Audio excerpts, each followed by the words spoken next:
Kashmiris observed yet another Eid-ul-Azha under the brutal Indian military occupation in occupied Jammu and Kashmir. In Indian illegally occupied Jammu and Kashmir, the Eid-ul-Azha celebrations continued, though the festivity was missing the real flavor due to Indian military and police siege and restrictions in Srinagar and other areas of the Kashmir Valley. The authorities disallowed people to offer Eid-ul-Adha prayers in historical Jamia Masjid and Eidgah in Srinagar. They locked the main gate of the Jamia Masjid and huge Indian troops, paramilitary and police personnel were seen on roads in Nowhatta and several areas of the city to thwart pro-freedom protests. The people were in local parks and other places due to military siege and harassment of Indian forces. A youth was arrested from Natipora area of the city and was later tortured and killed in custody.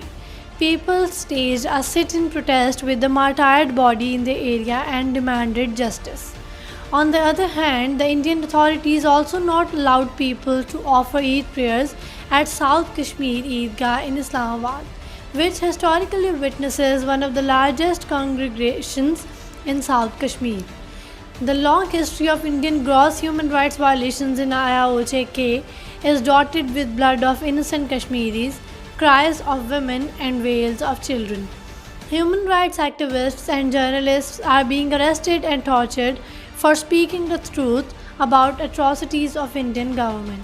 Implementation of such brutal and black laws like Unlawful Activities Prevention Act, Public Safety Act and Citizenship Amendment Act have snatched the right of self-determination from Kashmiri people. For over 7 decades, people of Indian illegally occupied Jammu and Kashmir have struggled to realize their inalienable right to self-determination. India has tried to muzzle the voice of the Kashmiri people through use of force by perpetuating an illegal occupation which has increased in brutality and oppression.